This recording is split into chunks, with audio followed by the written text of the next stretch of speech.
Hi friends, welcome to DSI and TET rapid revision classes. ఈరోజు మనం psychology explain చేసుకోబోతున్నామండి. ఇది D.Ed book అండి, D.Ed psychology book. ఈ book మనం లైన్ టు లైన్ ఎక్స్ప్లెయిన్ చేసుకున్నాం. ఈరోజు మనం ప్రీవియస్ వీడియోలో maths methodology and bits explain చేసామండి. ఎవరైనా చూడని వాళ్ళు ఉంటే చూడండి. చాలా బాగా ఎంకరేజ్ చేశారు, మంచి లైక్స్ ఇచ్చారు, మంచి కామెంట్స్ చేశారు. ఈరోజు మనం సైకాలజీ ఎక్స్ప్లెయిన్ చేసుకుందాం. మనోవిజ్ఞాన శాస్త్రం అర్థం అంటే ఏంటో చూద్దాం. ఆంగ్లంలో సైకాలజీగా పిలిచే మనోవిజ్ఞాన శాస్త్రాన్ని క్రీస్తు పూర్వం 400 సంవత్సరాల నాడే గ్రీక్ తత్వవేత్తలు పేర్కొన్నారు. సైకాలజీ అనే పదం సైక్, లోగోస్ అనే 2 గ్రీకు పదాల నుంచి గ్రహించింది. సైక్ అంటే ఆత్మ, లోగో అంటే అధ్యయనం అని అర్థం. అంటే మనోవిజ్ఞాన శాస్త్రం మనిషి ఆత్మను అధ్యయనం చేసే శాస్త్రంగా ప్రారంభమైంది. అంటే ఇప్పుడు చూడండి, సైకాలజీ అంటే అర్థం ఏంటిది? మనిషి ఆత్మను అధ్యయనం చేసే శాస్త్రం అన్నట్టు. సైక్ అనే పదం, లోగోస్ అనే పదాలుగా 2 గ్రీక్ పదాలుగా విడదీసి సైక్ అంటే ఆత్మ, లోగోస్ అంటే అధ్యయనం అని అర్థం వస్తుంది అన్నట్టు. పూర్తి అర్థం ఏంటి? సైకాలజీ అంటే మనిషి ఆత్మను అధ్యయనం చేసే శాస్త్రంగా ప్రారంభమవుతుంది. ఇప్పుడు సైకిల్, లోగో అనేది ఏం పదాలు? గ్రీకు పదాలు. Okay, next. క్రీస్తు పూర్వం 400 సంవత్సరాల నాటికి పేర్కొన్నప్పటికీ 1879 సంవత్సరంలో విలియం ఊంట్, జర్మన్ శాస్త్రవేత్త, లిప్జిగ్లో మొదటి మనోవిజ్ఞాన శాస్త్ర ప్రయోగశాలను నెలకొల్పడంతో మనోవిజ్ఞాన శాస్త్రం ఒక సాంప్రదాయిక శాస్త్రంగా పరిగణింపబడడం జరిగింది. అంటే 1879 సంవత్సరంలో, ఇది గుర్తుంచుకోండి, 1879 సంవత్సరంలో విలియం ఊంట్ అనే జర్మన్ శాస్త్రవేత్త లిప్జిగ్లో మొదటి మనోవిజ్ఞాన శాస్త్ర ప్రయోగశాలను నెలకొల్పాడు.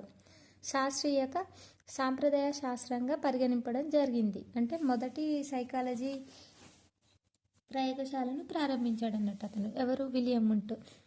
మనోవిజ్ఞాన శాస్త్రం ఒక సాంప్రదాయిక శాస్త్రంగా ప్రారంభమైంది. సాహిత్యపరంగా మనోవిజ్ఞాన శాస్త్రాన్ని ఆత్మను అధ్యయనం చేసే శాస్త్రంగా పేర్కొన్నప్పటికీ ఆత్మ స్వభావాన్ని వివరించడంలో, నిర్వచించడంలో ఉన్న ఇబ్బందులు, పరిమితుల వల్ల కొందరు శాస్త్రవేత్తలు మనోవిజ్ఞాన శాస్త్రాన్ని మనసు అధ్యయనం చేసే శాస్త్రంగా మార్చారు. ఇక్కడ చూడండి, మనోవిజ్ఞాన శాస్త్రం అంటే ఆత్మను అధ్యయనం చేసే శాస్త్రంగా పేర్కొన్నారు కదా. కానీ కొంతమంది శాస్త్రవేత్తలు ఏమంటారంటే మనసును అధ్యయనం చేసే శాస్త్రంగా మార్చారు సైకాలజీ అంటే. నెక్స్ట్, అయితే ఆత్మ విషయంలో ఎదురైన పరిమితులు మనసు విషయంలో కూడా ఆటంకాలైనందువల్ల 1894 సంవత్సరంలో విలియం ఊంట్ మనోవిజ్ఞాన శాస్త్రాన్ని ఏమన్నారు? చైతన్యత్వాన్ని అధ్యయనం చేసే శాస్త్రంగా పరిగణించారు, అంటే నిర్వచించారు. ఇక్కడ ఏమైందంటే చూడండి, ఆత్మ విషయంలో ఎదురైన పరిమితులు మనసు విషయంలో కూడా ఆటంకాలైనందువల్ల 1890లో విలియం జేమ్స్, 1894లో విలియం ఊంట్, ఇద్దరు సైకాలజీ శాస్త్రవేత్తలు ఏమన్నారంటే చైతన్యత్వాన్ని అధ్యయనం చేసే శాస్త్రంగా నిర్వచించారు దేన్ని? సైకాలజీని. ఓకే, కొంతమంది సిగ్మండ్ ఫ్రాయిడ్ అనే మనోవిజ్ఞాన శాస్త్రవేత్త మనిషి ప్రవర్తనలో అచేతనం ప్రాముఖ్యాన్ని గురించి తెలియజేయడానికి పరిశోధనలు చేశారు. సిగ్మండ్ ఫ్రాయిడ్ ఏంటి? చేతనం కాదు, అచేతనం గురించి పరిశోధనలు చేశారు. వాటి వల్ల అచేతన, ఉపచేతన భావాలను పరిగణలోకి తీసుకున్నటువంటి పరిమితమైన దృష్టి గల చేతనత్వానికి మనోవిజ్ఞాన శాస్త్ర విషయంగా పరిగణించాలనే ఆలోచన తిరస్కరించబడ్డది. చైతన్యత్వాన్ని తిరస్కరించడానికి మరొక కారణం అంతఃపరిశీలన పద్ధతి. ఇక్కడ ఇంపార్టెంట్, చైతన్యత్వాన్ని తిరస్కరించడానికి మరొక పద్ధతి ఏంటిది? అంతఃపరిశీలన పద్ధతి. దీన్ని తిరస్కరించడానికి కారణం అంతఃపరిశీలన పద్ధతి. అంటే మనిషి మనసును అధ్యయనం చేయడానికి ఉపయోగించే పద్ధతి అన్నట్టు. ఇప్పుడు అంతఃపరిశీలన పద్ధతి అంటే ఏంటి? మనసు లోపల ఉన్న భావాలను అధ్యయనం చేయడమే కదా అంతఃపరిశీలన అంటే, ఆ విధంగా అన్నట్టు. అయితే ఈ పద్ధతిని మనిషి మనసును అధ్యయనం చేయడానికి ఉపయోగించే పద్ధతి. అయితే ఈ పద్ధతిని పిల్లల మీద, వ్యాధిగ్రస్తుల మీద ఉపయోగించడం అసాధ్యం. ఎందుకంటే పిల్లలు వాళ్ళ భావాలను చెప్పుకోలేరు, వ్యాధిగ్రస్తులు కూడా చెప్పుకోలేరు. కాబట్టి ఈ పద్ధతి అందరి మీద ఉపయోగించడం అసాధ్యం అని చెప్పారు.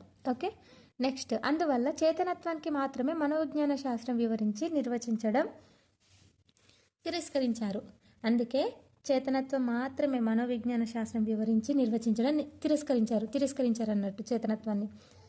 ఇదే కాలంలో ఇద్దరు ప్రముఖ మనోవిజ్ఞాన శాస్త్రవేత్తలు విలియం మెక్డొనాల్డ్, జాన్ బ్రాడస్ వాట్సన్ మనోవిజ్ఞాన శాస్త్రానికి సంబంధించి విప్లవాత్మకమైన ప్రతిపాదనలు చేశారు. వీరు మనోవిజ్ఞాన శాస్త్రాన్ని ప్రవర్తన అధ్యయనం చేసే శాస్త్రంగా నిర్వచించారు. ఎవరెవరు? William McDonald, Watson. ఏంటిది? మనోవిజ్ఞాన శాస్త్రం అనేది ప్రవర్తనను అధ్యయనం చేసే శాస్త్రంగా నిర్వచించారు. ఇది ఇంపార్టెంట్, ఎందుకంటే వీళ్ళు ప్రవర్తనవాదులు. అంతేకాకుండా మనోవిజ్ఞాన శాస్త్రం జీవుల ప్రవర్తన అంటే మనుషుల, జంతువుల ప్రవర్తన అధ్యయనం చేయాలనే అభిప్రాయానికి వ్యక్తం చేశారు. ప్రవర్తన అనేది మనసులాగా కాకుండా యథార్థమైంది, వాస్తవమైంది, పరిశీలించదగింది కాబట్టి ప్రతిపాదన అందరి ఆమోదం పొంది వారి నుంచి మనోవిజ్ఞాన శాస్త్రం జీవుల ప్రవర్తన అధ్యయనం చేసే శాస్త్రంగా నిర్వచించబడ్డది. ఇప్పుడు చేతనం నుండి అంటే ఇవన్నీ క్యాన్సిల్ అయినాయి. అంతఃపరిశీలన పద్ధతి క్యాన్సిల్ అయింది, చేతనత్వం క్యాన్సిల్ అయింది. నెక్స్ట్ ఏంటిది? ప్రవర్తనవాదులు ఏమన్నారు? ప్రవర్తన అధ్యయనం చేసే శాస్త్రం మనోవిజ్ఞాన శాస్త్రం అంటే అది మనసును ప్రవర్తనలాగా కాకుండా, అంటే ప్రవర్తన అనేది మనసులాగా కాకుండా యథార్థమైంది, వాస్తవమైంది, పరిశీలింపదగింది కాబట్టి అందరు ఆమోదయోగం పొంది జీవుల ప్రవర్తన అధ్యయనం చేసే శాస్త్రంగా మనోవిజ్ఞాన శాస్త్రాన్ని పేర్కొన్నారు. ఓకే, ఈ విధంగా వచ్చిందన్నట్టు. మనోవిజ్ఞాన శాస్త్రం అంటే అర్థం ఏమొచ్చింది? ప్రవర్తనను అధ్యయనం చేసే శాస్త్రం అని చెప్పారు లాస్ట్కి. ఓకే,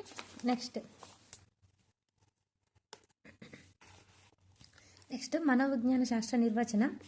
కొందరు ప్రముఖ మనోవిజ్ఞాన శాస్త్రవేత్తలు మనోవిజ్ఞాన శాస్త్రాన్ని కింది విధంగా నిర్వచించారు. అవేంటో చూద్దాం.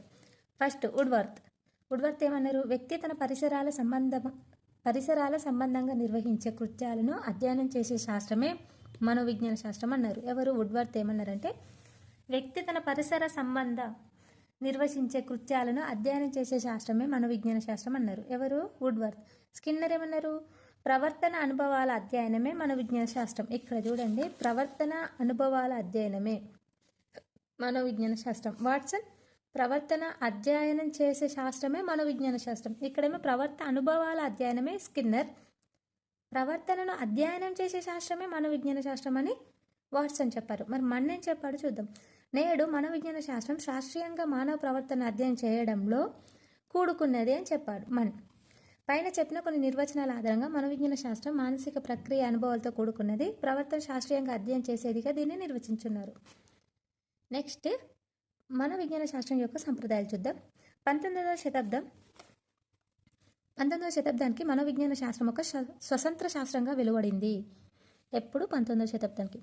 1879 సంవత్సరంలో విలియం ఊంట్ లిప్జింగ్లో ప్రయోగశాలను ప్రారంభించడంలో ఆధునిక మనోవిజ్ఞాన శాస్త్రంగా ఆవిర్భవించింది. నాటి నుంచి 1930 సంవత్సరం మధ్య కాలంలో మనోవిజ్ఞాన శాస్త్రం ఏ విషయాన్ని అధ్యయనం చేయాలి, ఎలా అధ్యయనం చేయాలి అనే విషయాలపై ఎందరో మనోవిజ్ఞాన శాస్త్రవేత్తలు వారి కృషి, అనుభవాల ఆధారంగా వివిధ అభిప్రాయాలను వ్యక్తపరిచారు. దీని ఫలితమే మనోవిజ్ఞాన శాస్త్రంలో వివిధ సాంప్రదాయాల ఆవిర్భావం. ఏదైనా శాస్త్రం ఏ విషయాలను పద్ధతులను అధ్యయనం చేయాలో విషయాన్ని తెలిపి దాన్ని సమర్థించే శాస్త్రవేత్తల సమూహాన్ని ఒక సాంప్రదాయంగా పరిగణిస్తారు. వీటిలో మనోవిజ్ఞాన శాస్త్రం సంబంధించి కొన్ని కింద చర్చ ఇవ్వబడ్డాయి. చూద్దాం అవేంటో. సంరచనాత్మక వాదం స్ట్రక్చరలిజం అంటాం. ఇందు నుండి డిఎస్సిలో ఖచ్చితంగా ఒక బిట్ వస్తుంది. సంచరాత్మక వాదం. ఊంట్ టిచ్నర్ వారి అనుచరులు సంచరాత్మక వాదాన్ని ప్రతిపాదించారు. ఇది ఇంపార్టెంట్. ఊంట్ టిచ్నర్. సంచరాత్మక వాదాన్ని ఎవరు ప్రతిపాదించారు? ఊంట్ టిచ్నర్. ఈ వాదం ప్రకారం మనోవిజ్ఞాన శాస్త్రం లక్ష్యం మనిషి మానసిక నిర్మాణాన్ని వివరించడం, వారి చేతన అనుభవాలను అధ్యయనం చేయడం. ఇక్కడ చూడండి, వాళ్ళ లక్ష్యం ఏంటంటే మనిషి మానసిక నిర్మాణాన్ని వివరించడం, వారి చేతన అనుభవాలను అధ్యయనం చేయడం. సంచరాత్మక వాదులు మానవ చేతనత్వాన్ని విశ్లేషించి మానవుడి మానసిక నిర్మాణంలో మూల పదార్థాలను గుర్తించడంలో ఆసక్తి కనబరచడం, మానవుడి మానసిక నిర్మాణంలో మూల భాగాలైన సంవేదాలను గుర్తించి వివరించడం. ఇదేం లేదండి, ఈ సంచరాత్మక వాదాన్ని ప్రతిపాదించింది ఊంట్ టిచ్నర్. ఈ వాదం ప్రకారం మనిషి అనేది మానసిక నిర్మాణాన్ని వివరించడం, వారి చేతన అనుభవాలను అధ్యయనం చేయడం, నెక్స్ట్ మూల పదాలైన భావాలను, సంవేదనలను గుర్తించి విశ్లేషించి అంతఃపరిశీలన పద్ధతిని ప్రతిపాదించి ఉపయోగించడం. వ్యక్తుల అంతరంగాన్ని అధ్యయనం చేయడానికి ఊంట్ అంతఃపరిశీలన పద్ధతిని ఉపయోగించాడు. ఇక్కడ చూడండి, ఓంట్ అంతఃపరిశీలన పద్ధతిని ఎందుకు ఉపయోగించాడంటే వ్యక్తుల అంతరంగాన్ని అధ్యయనం చేయడానికి. అంతఃపరిశీలన పద్ధతిలో వ్యక్తులకు వారి మానసిక భావాలు, ప్రక్రియలు, అనుభవాలు పరిశీలించడంలో యథార్థంగా నివేదించడానికి శిక్షణనిస్తారు. ఈ దృక్పథాన్ని అనుసరిస్తూ టిచ్నర్ అనే వ్యక్తి చేతనత్వం, సంవేదాలు, ప్రతిమలు, భావాత్మక స్థితులతో కూడుకుందని వివరించారు. ఇక్కడ ఇంపార్టెంట్ ఏంటంటే టిచ్నర్ అనే అతను ఏమని పేర్కొన్నాడు? చేతనత్వం, సంవేదాలు, ప్రతిమలు, భావాత్మక స్థితిలో కూడుకుందని వివరించారు. అంటే మానవుడి మానసిక అనుభవాలను పైన తెలిపిన 3 మూల పదార్థాల కలయికని అర్థం చేసుకోవచ్చు అన్నట్టు. చేతనత్వం, సంవేదాలు, ప్రతిమలు, భావాత్మక స్థితులతో కూడుకున్నదని ఎవరు నిర్వహించారు? టిచ్నర్. ఎవరు వివరించారు? టిచ్నర్. నెక్స్ట్ దీని యొక్క విద్య ప్రాముఖ్యం ఏంటో చూద్దాం. ఈ సాంప్రదాయిక మనోవిజ్ఞాన శాస్త్రాన్ని ఒక శాస్త్రంగా పరిగణించడానికి, ప్రయోగాత్మకంగా అధ్యయనం చేయడానికి తోడ్పడి మనోవిజ్ఞాన శాస్త్రంపై క్రియాత్మక ప్రభావాన్ని చూపించింది. అంతఃపరిశీలన పద్ధతి నిరాకరించబడ్డప్పటికీ విద్యారంగంలో చేసే ప్రయోగాలకు మూలం అయింది. అంటే అంతఃపరిశీలన అనేది అద్దు అని చెప్పారు కదా, ఎందుకంటే అది వైద్యులు ఎవరికి వ్యాధిగ్రస్తులకున్న చిన్నపిల్లలకు ఉపయోగపడేది అని అన్నప్పటికీ కూడా విద్యారంగంలో చేసే ప్రయోగాలకు మూలమైంది అని చెప్తున్నారు. నెక్స్ట్ కార్యకరణవాదం. ఈ సాంప్రదాయం అమెరికాలోని హార్వర్డ్ విశ్వవిద్యాలయంలో విలియం జేమ్స్ ప్రతిపాదనతో ప్రారంభమైంది. John Dewey, James R. Angell, Harvey A. Carr ఈ సాంప్రదాయాన్ని బలపరిచిన ఇతర శాస్త్రవేత్తలు పూర్తి విశ్లేషణాత్మక, వివరాత్మకంగా సంచలనాత్మక వాదానికి వ్యతిరేకంగా కార్యకరణవాదాన్ని ప్రారంభమైంది. కార్యకరణ ప్రారంభానికి దీనికి వ్యతిరేకం ఏంటి? సంచలనాత్మక వాదానికి ఆపోజిట్గా కార్యకరణవాదాన్ని విశ్లేషించారు. ఎవరు? John Dewey, James R. Angell, Harvey A. Carr ఈ సంప్రదాయాన్ని బలపరించి ఇతర శాస్త్రవేత్తలు కార్యకరణవాదం ప్రారంభమైంది అన్నట్టు. అప్పుడు సంచలనాత్మక వాదానికి వ్యతిరేకంగా కార్యకరణవాదం ప్రారంభమైంది. వీరి ప్రకారం మానవుడు ఏదైనా ఎందుకు చేస్తాడనే మనోవిజ్ఞాన శాస్త్రం అధ్యయనం ప్రాముఖ్య విషయం. ఈ సాంప్రదాయం ముఖ్య సిద్ధాంతం ప్రకారం మానవులు నిరంతరం వారి పరిసరాలకు అనుగుణంగా మార్పు చెందుతుంటారు. జాన్ డూయి ప్రకారం మనిషి ప్రధాన లక్ష్యం తన పరిసరాలతో ప్రభావవంతంగా వ్యవహరించడం అన్నట్టు. ఇక్కడ చూడండి, విలియం జేమ్స్ చేతనత్వం, స్మృతి, ఉద్వేగాలపై ఎక్కువ ఆసక్తిని కనబర్చారు. నెక్స్ట్ అతడు 1890 సంవత్సరంలో ప్రచురించిన ప్రిన్సిపల్ ఆఫ్ సైకాలజీ ఎవరు ప్రతిపాదించారు? విలియం జేమ్స్ అనే మహాగ్రంథంగా ప్రసిద్ధి చెందింది. చేతనత్వం మనోవిజ్ఞాన శాస్త్రం సారమని, అది మనసు పరిసరాల్లో నిరంతరం జరిపే ప్రతిచర్య ప్రక్రియ అని జేమ్స్ పేర్కొన్నారు. ప్రిన్సిపల్ ఆఫ్ సైకాలజీ అనే గ్రంథము మనిషి యొక్క చేతనత్వం మనోవిజ్ఞాన శాస్త్రం యొక్క సారమని, మనసు పరిసరాలతో నిరంతరం జరిపే ప్రతిచర్య ప్రక్రియ అని జేమ్స్ పేర్కొన్నారు అన్నట్టు. కార్యకరణవాదుల ప్రకారం మానసిక ప్రక్రియలు విధులకే గాని విషయాలకు ప్రాముఖ్యం లేదు. అంటే విధులకే గాని విషయాలకు ప్రాముఖ్యం లేదని చెప్పాడు. ఎవరు? William James. నెక్స్ట్ ప్రవర్తనవాదం.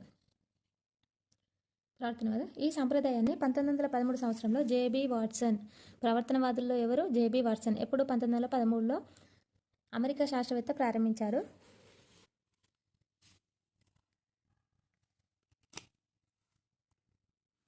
ప్రారంభించాడు. మనిషి అధ్యయనం చేయడానికి, సమాచారాన్ని రాబట్టడానికి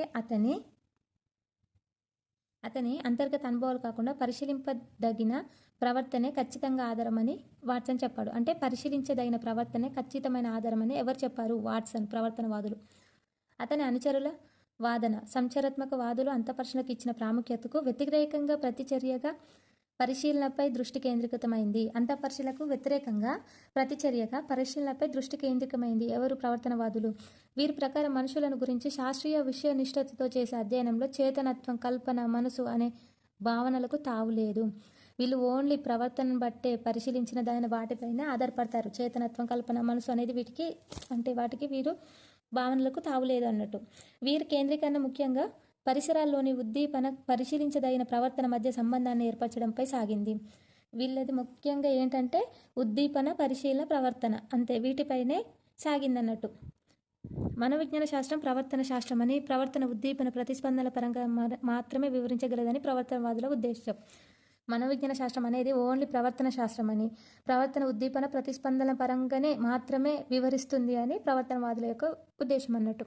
అంతేకాకుండా ప్రవర్తనవాదుల వ్యక్తి అభివృద్ధిపై పరిసరాల ప్రభావానికి అధిక ప్రాధాన్యతనిచ్చారు. ముఖ్యంగా వాట్సన్ వ్యక్తి వికాసంలో పరిసరాలకే కానీ అనువంశికతకు ప్రాధాన్యత లేదని భావించారు. ఇక్కడ చూడండి, ఇక్కడ ఓన్లీ పరిసరాలకు ప్రవర్తనకు మాత్రమే ప్రాధాన్యం ఇచ్చారు. వాళ్ళు అనువంశికతకి ప్రాధాన్యం ఇవ్వలేరు. ఎవరు? ప్రవర్తనవాదులు. ఇది ఒకటి గుర్తుంచుకోవాలి. నెక్స్ట్ ఇక్కడ చూడండి. వాట్సన్ తర్వాత ప్రవర్తనవాదాన్ని ఎక్కువ ప్రభావితం చేసిన వారిలో ముఖ్యులు ఎవరు? ఎవరు అంటే రష్యా దేశానికి చెందిన మనోవిజ్ఞాన శాస్త్రవేత్త ఇవాన్ పావ్లోవ్. వాట్సన్ తర్వాత ప్రవర్తనవాదాన్ని ఎక్కువగా ప్రభావితం చేసిన వారిలో ముఖ్యులు ఎవరు అంటే ఇవాన్ పావ్లోవ్. అమెరికా దేశానికి చెందిన మనోవిజ్ఞాన శాస్త్రవేత్త ఇతను.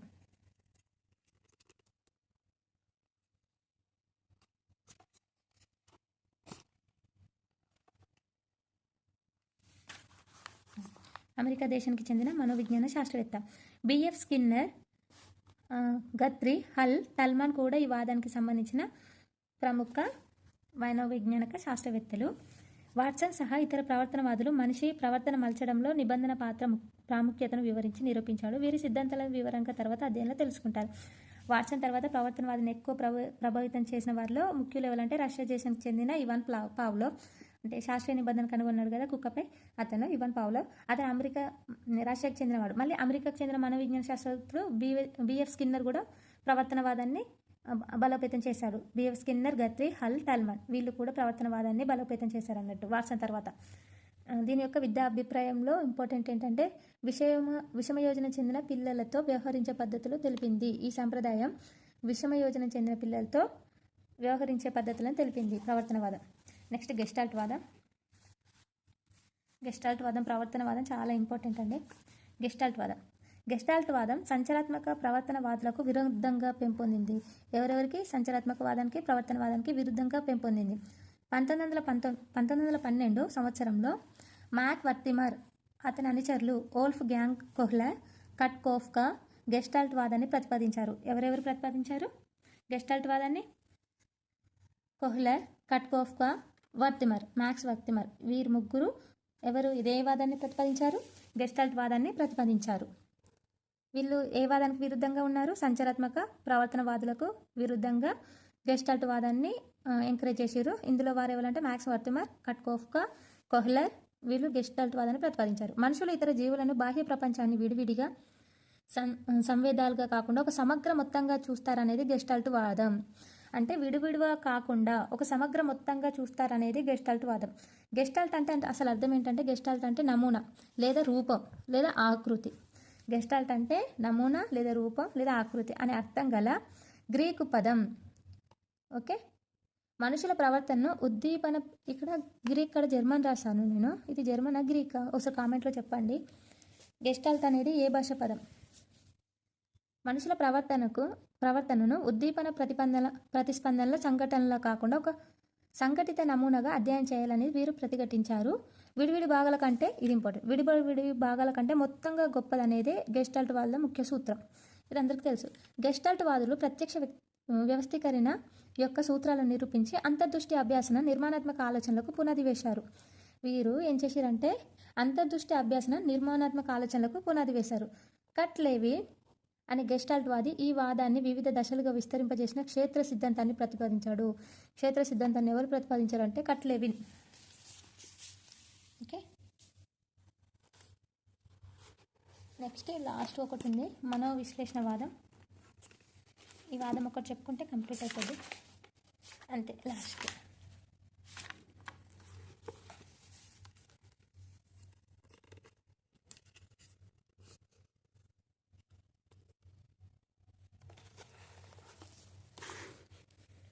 మనోవిశ్లేషణాత్మక వాదం.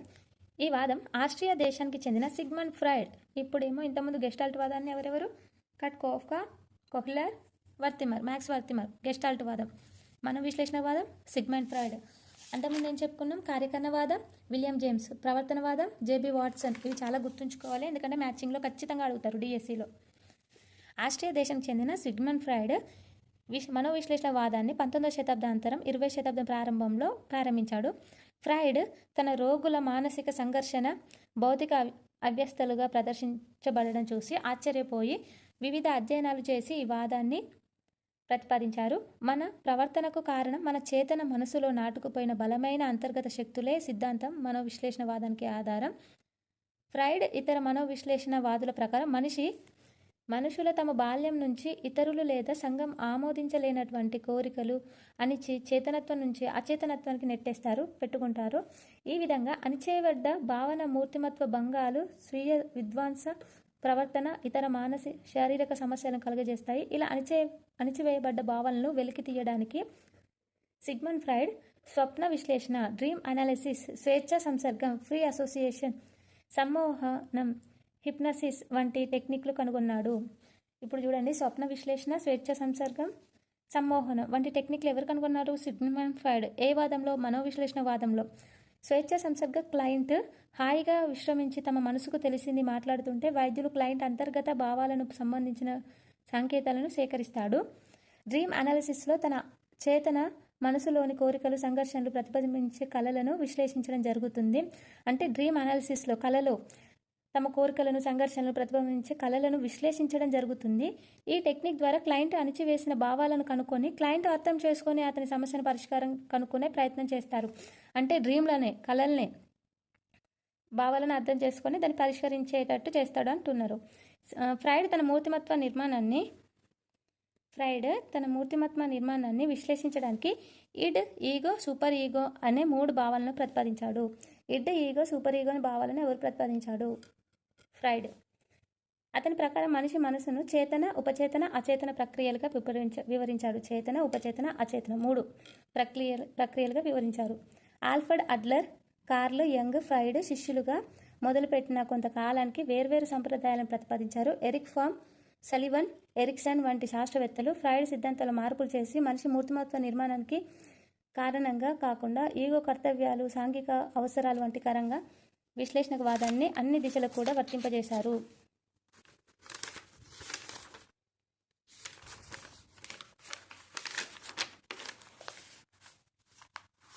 ఇక్కడ విద్య ప్రాముఖ్యత చూద్దాం ఒకసారి. ఈ సాంప్రదాయం అభ్యాసంలో ముఖ్య పాత్ర వహించే అచేతన ప్రేరణ గురించి తెలిపింది. మానవుని మూర్తిమత్వ నిర్మాణంలో బాల్యంలోని అనుభవాల ప్రకారం గురించి తెలిపింది. నెక్స్ట్, పూర్వ బాల్య దశలోని విద్యా ప్రాముఖ్యాన్ని తెలపడం వల్ల అందరి దృష్టి ఆ వైపు ఆకర్షించింది. పూర్వ బాల్య దశలోని విద్యా ప్రాముఖ్యాన్ని తెలపడం వల్ల వ్యక్తులలో విస్మయోజనానికి కారణాలను తెలుసుకోవడంలో సహాయపడుతుంది. పిల్లల భావాలు అణిచిపెట్టడం వల్ల జరిగే అనర్థాలను గురించి చెప్పడం ద్వారా పిల్లలు తమ భావాలను వ్యక్తపరిచే అవకాశాలను కల్పించడం ఎంత అవసరమో తెలిపింది. అంటే దాని యొక్క విద్యా ప్రాముఖ్యత ఇదండి. చాలామంది మనోవిజ్ఞాన శాస్త్రవేత్తలు ఏ ఒక్క సంప్రదాయానికి చెందకుండా వివిధ ఆధారాలు మంచి వాటిని ఎన్నుకొని ఉపయోగిస్తారు. దీన్ని ఏమంటారంటే ఎక్లెక్టిజం అని అంటారు అన్నట్టు. ఎవరిది వాళ్ళకి మంచి వాటిని ఎన్నుకొని ఉపయోగిస్తారు. ఏ సంప్రదాయానికి చెందకుండా దాన్ని ఏమంటే ఎక్లెక్టిజం అంటాం. ఇక్కడ ఉందంటే ఏమంటారు, దాన్ని ఎక్లెక్టిజం అంటాము. నెక్స్ట్, మనోవిజ్ఞాన శాస్త్రానికి సంబంధించి క్రోకో ఏమన్నారో చూద్దాం. విద్య మనోవిజ్ఞాన శాస్త్రం పుట్టుక నుంచి వృద్ధాప్యం, ఇవి 2 గుర్తుంచుకొని సరిపోదు. పుట్టుక నుండి వృద్ధాప్యం వరకు వ్యక్తి యొక్క అభ్యాసన అనుభవాలు వివరిస్తుంది, విశదపరుస్తుంది. పుట్టుక నుంచి వృద్ధాప్యం వరకు వివరిస్తుంది. ఏంటి? సైకాలజీ అని ఎవరైనా క్రోకో. చార్లెస్ ఈ స్కిన్నర్ ఏమన్నారంటే బోధన అభ్యాసనంతో వ్యవహరించే మనోవిజ్ఞాన విభాగం విద్య మనోవిజ్ఞాన శాస్త్రం. బోధన అభ్యాసనంతో వ్యవహరించే మనోవిజ్ఞాన శాస్త్ర విభాగం విద్య మనోవిజ్ఞాన శాస్త్రం అని చెప్పాడు. పీఈలు ఏమన్నారంటే విద్యా మనోవిజ్ఞాన శాస్త్రం విద్య యొక్క శాస్త్రం అని చెప్పాడు. జడ్ వ్యక్తి వికాస దశలను దాటుతుండగా జరిగే మార్పులను వివరించే శాస్త్రమే విద్యా మనోవిజ్ఞాన శాస్త్రం. అంటే వ్యక్తి వికాస దశలను దాటుతుండగా జరిగే మార్పే సైకాలజీ అని చెప్పాలన్నట్టు. ఇక్కడ చూడండి, సైకాలజీ యొక్క స్వభావం తెలుసుకుందాం. సైకాలజీ యొక్క స్వభావం ఏంటంటే విద్య మనోవిజ్ఞాన శాస్త్రం ప్రమాణాత్మకమైన శాస్త్రం కాదు. అంటే ప్రమాణాత్మకమైన శాస్త్రం కాదు, వాస్తవికమైన శాస్త్రం. అయితే విద్య మనోవిజ్ఞాన శాస్త్రం విషయమైనటువంటి మానవ ప్రవర్తన ఊహించలేనటువంటిది, తరచుగా మార్పు చెందేది, విశ్వాసమైనది కానందువల్ల సహజ శాస్త్రాలు లేదా వైద్య, ఇంజనీరింగ్ వంటి అనుప్రయుక్త శాస్త్రాల్లాగా విషయ నిష్ఠతను, ఖచ్చితత్వాన్ని, సప్రమాణతను పొంది ఉన్నట్లుగా పరిగణించలేము మనోవిజ్ఞాన శాస్త్రం అని చెప్తున్నది అన్నట్టు. అంటే ఏంటిదంటే మనోవిజ్ఞాన శాస్త్రమైనదాన్ని ప్రమాణాత్మకమైన శాస్త్రం కాదన్నట్టు, ఫిక్స్డ్ శాస్త్రం కాదు, వాస్తవమైన శాస్త్రం, పాజిటివ్ శాస్త్రం. అయితే మనోవిజ్ఞాన శాస్త్రం విషయమైనటువంటి మానవ ప్రవర్తన, మనిషి యొక్క ప్రవర్తన ఎప్పుడు ఒకలా ఉండదు కదా, ఊహించలేనటువంటిది, తరచుగా మార్పు చెందేది. మానవ సహజ శాస్త్రాలు లేదా వైద్య, ఇంజనీరింగ్ వంటి శాస్త్రాలు ఏమని చెప్తున్నాయంటే దీని ఖచ్చితత్వాన్ని, సప్రమాణతను పొంది ఉన్నట్లుగా పరిగణించలేము అని చెప్పింది అన్నట్టు. దేన్ని? మన విజ్ఞాన శాస్త్రం యొక్క స్వభావం ఇది. ఓకే, నెక్స్ట్ ఈ శాస్త్రానికి సంబంధించి మనము బిట్స్ కూడా ఎక్స్ప్లెయిన్ చేసుకున్నాము.